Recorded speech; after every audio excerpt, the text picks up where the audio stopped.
تم بند ہو جاؤ گے لیکن دین مصطفیٰ کا کم بند نہیں ہوگا۔ آپ نے درس نظامی کی سند کو اہم اسلامیات کے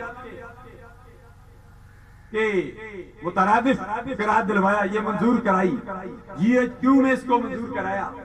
جامعہ ضیاء العلوم کو جس کو ختم کرنے کی حکومت اپنے کنٹرول میں کرنا چاہتی تھی، یہ ایک سازش تھی، آپ نے اس کو بھی ختم کیا۔ یہ کچھ باتیں یہ ضروری ہے۔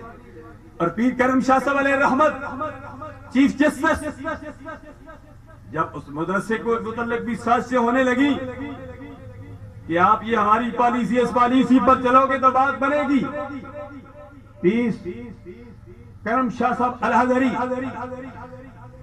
نور اللہ مرکزہ نے فرمایا ہم سرکار کے دیوانے ہیں، ہم سرکار کے چاہنے والے ہیں، ہم سرکار کا نام سن کے انگوٹھے چومنے والے ہیں، ہم الصلاۃ والسلام علیک یا رسول اللہ پڑھنے والے ہیں۔